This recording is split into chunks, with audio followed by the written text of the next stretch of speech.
Kiki e vi do il benvenuto sul canale. Nel brevissimo video di oggi vedremo come ho realizzato in live una basetta a effetto marmo molto semplice per la miniatura di Kingdom Death Monster Grandmother. Si tratta di una miniatura uscita nel 2011 con una basetta particolare quadrata a doppio strato.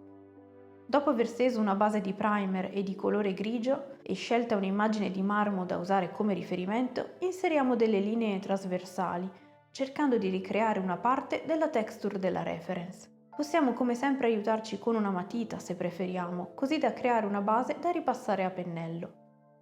Meglio inserire poche venature e poi aggiungerne, piuttosto che il contrario, e usare un pennello molto sottile.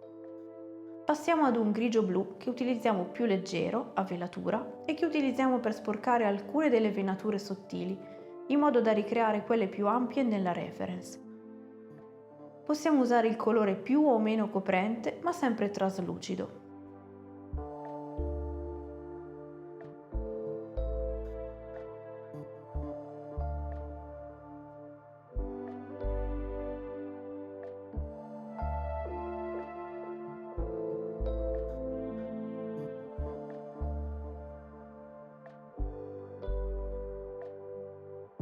Con un marrone freddo, come ad esempio il chocolate chipping, ripassiamo poi alcune di queste venature con una consistenza non troppo coprente in modo che si mischi con i colori precedenti, ma applicandolo solo nelle venature sottili.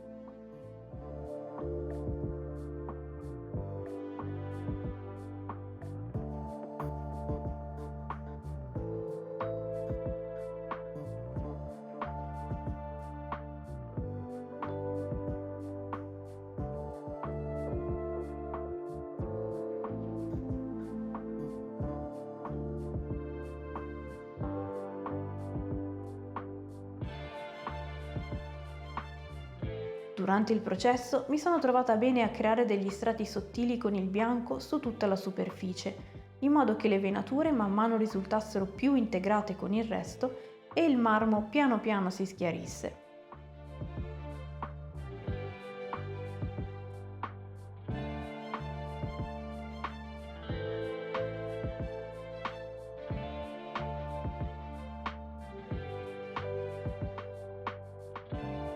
Dopodiché possiamo ripassare alcune venature per farle risaltare di nuovo, ripetendo il processo fino a che non raggiungiamo un risultato soddisfacente. Si tratta ovviamente di una versione molto semplice, ma che è servita allo scopo.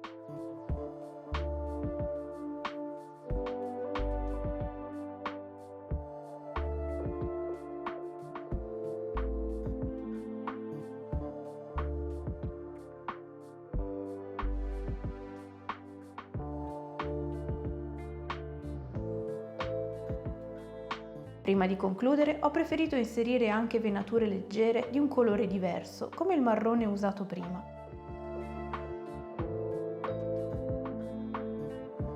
Per rendere meglio l'effetto del marmo, io consiglio di concludere solo la basetta con il protettivo lucido dato a pennello in contrasto con l'effetto opaco sulla miniatura.